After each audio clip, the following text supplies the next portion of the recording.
Hey guys, you're watching Boondocking with Dennis. Kon-Tiki Beach Resort. Fulton Beach Road, Rockport, Texas. There's that casita right here. Every time I see a casita, I think of Rusty78609. Probably the only type of trailer I could identify. I remember the first time I visited Rusty, or the first time I ever met Rusty, it was at Goliad State Park.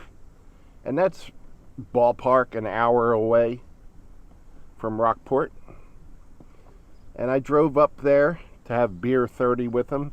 We had traded emails. I wanted to make sure he was up for visitors. It looks like an egret in the water there.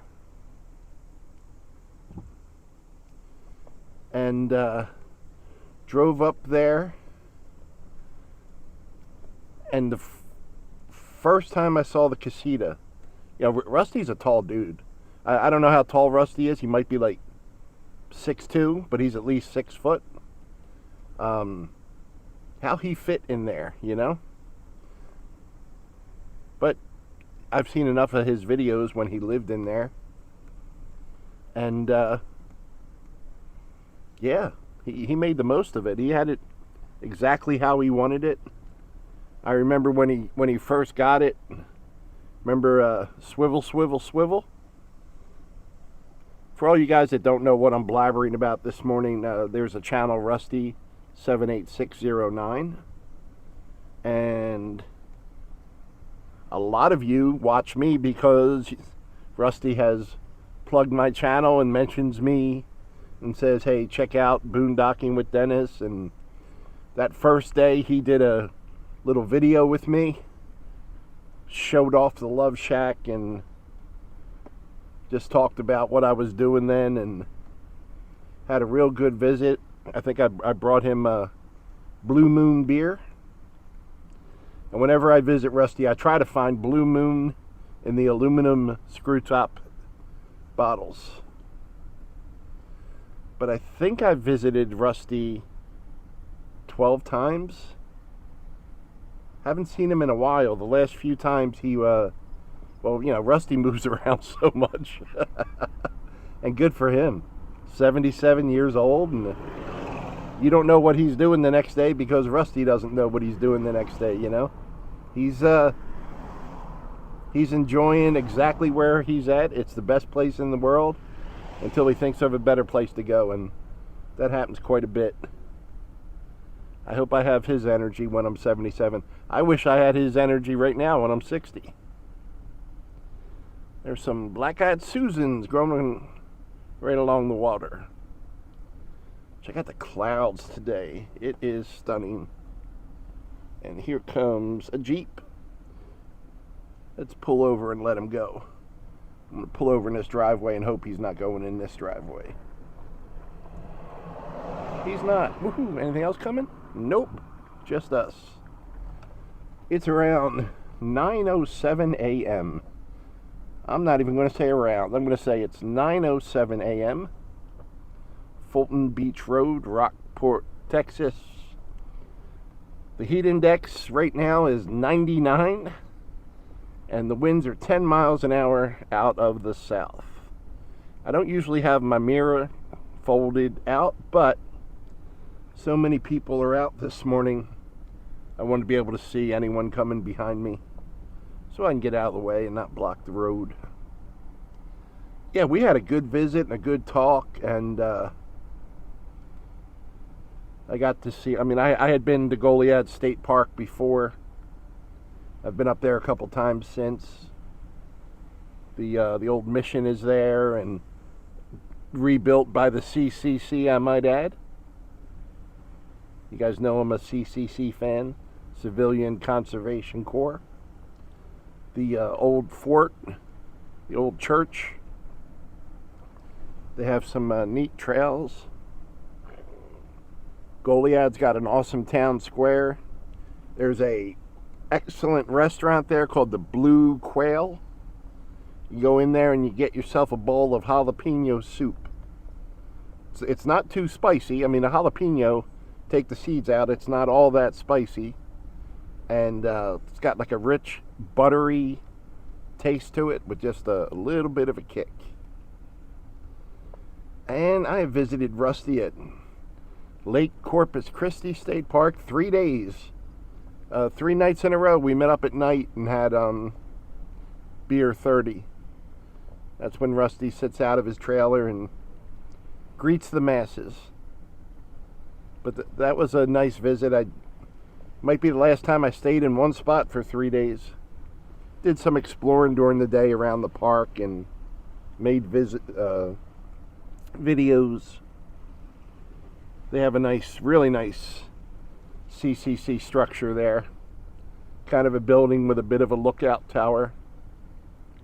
Matter of fact, from what I read the other day, the CCC made Lake Corpus Christi. They built the dam, or were at least involved in it.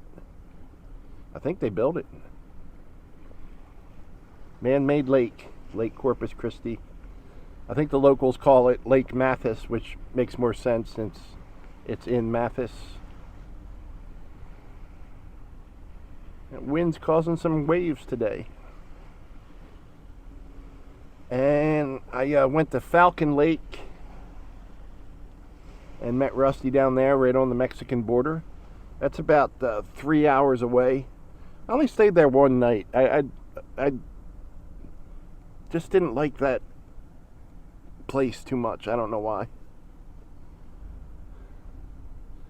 But we had a Javelino stroll right up to us while we were having a beer.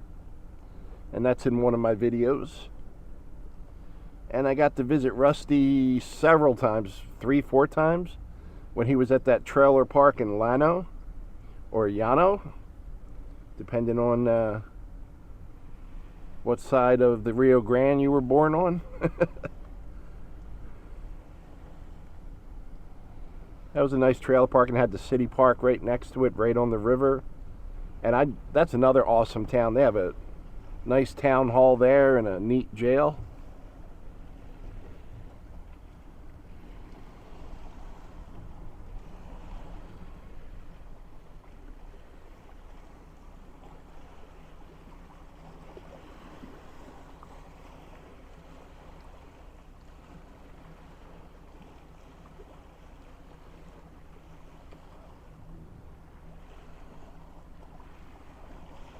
I like to give you a little quiet time every once in a while.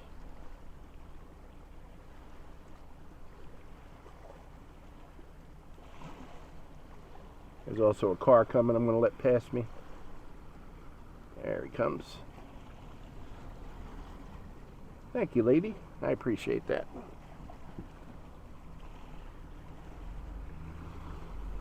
And I even got to visit him in when he had the Kingsland house. Kingsland property with old Thorny, and I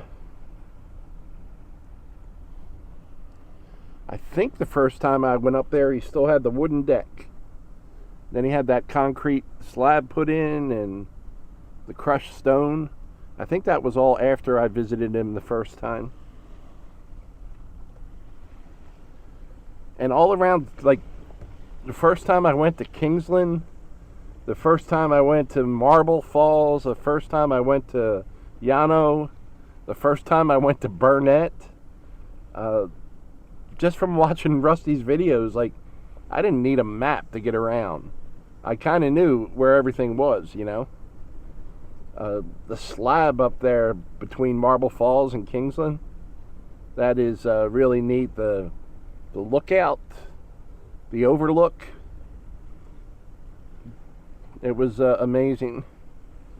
And I always hear Rusty, during his comment call, he'll give me a plug or Calvin a plug, RV Living with the Geezer, or whoever he knows has a channel.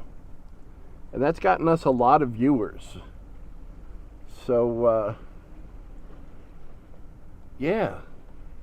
Thank you, Rusty. Thank you, Rusty78609. He's still trying to get a cabin built. He's tried several different things. So right now he's got a piece of property out in New Mexico, and he just had some repairs done out there, and he's lived in a Prius. He was in the Peace Corps in Mongolia. I remember in like some of his early videos, if you guys have never seen those that watch him, he's been to China, he's been to Russia. He was Vietnam vet, which he doesn't like to talk about all that much. Some vets do, some vets don't. I think most vets don't mind talking about their service a bit, but some details you don't want to go into. It wasn't pleasant. It all wasn't pleasant. Not much traffic out on the road today.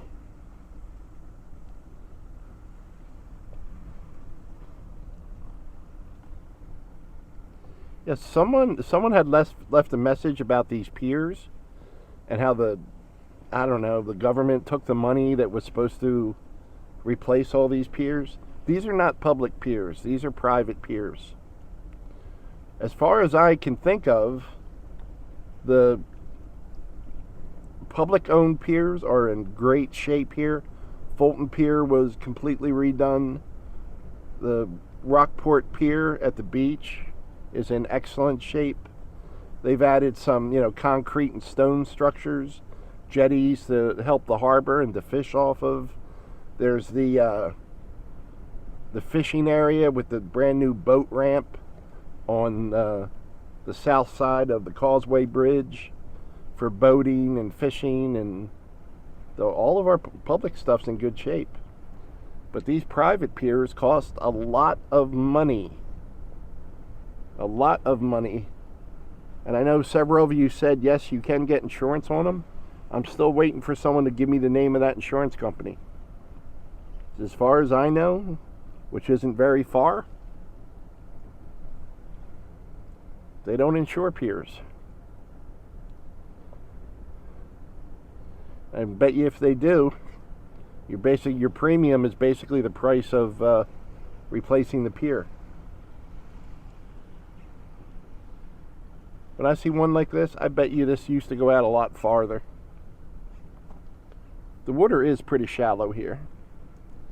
But it would be neat if a lot of these homes got together and had a little community pier over here. I mean, it could cost good money just to have someone come remove your pilings, When Hurricane Harvey hit, it just did a number. I was working for a construction company at the time, and we were taking deposits after telling people it would be 3 years before we could do their pier, That's how much damage was done. And right after Harvey, that's when the contractors that give contractors a bad name show up. Because all the local guys are booked, because they're known and they're trusted. Now, this isn't all the people that come from out of town. Matter of fact, it's probably a small percentage. But they will come take your money and you will never hear from them again. When a guy pulls up in a truck and he's got a magnet sticker on his door, yeah, that's not a good sign. And I know several friends of mine have magnet stickers, not stickers, but magnet signs that go on their vehicles to advertise their business, and I want to hire someone permanent. I want to hire someone committed, And that's just me. I know lots of good businesses that use magnet signs, but that's just my old grumpy man intake on it.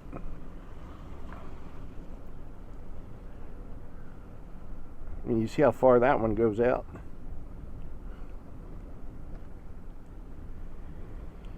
Yeah, Rusty is an interesting guy, and he's always fun to talk to.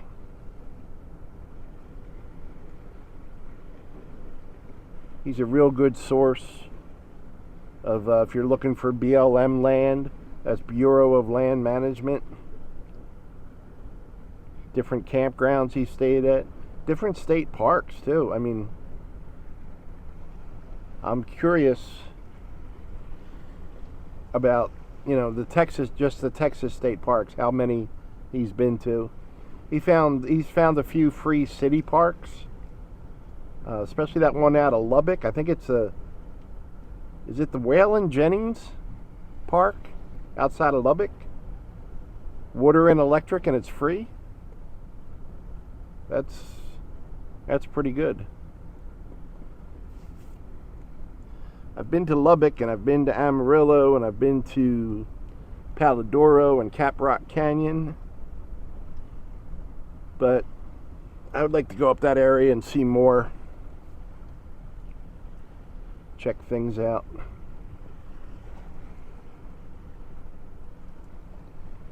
I think only one vehicle's passed us today, right? Which is weird. Well, guys, I had things written down to talk about and didn't use any of them. Saw that casita and went off on a Rusty conversation today. Rusty, thanks for all you do for all of us. I appreciate you, sir. Everyone else, enjoy your day. Stay blessed. Give thanks to the Lord. My apologies, guys. I got all excited and shut this off too early. Thanks for riding along today, everyone. Thanks for watching.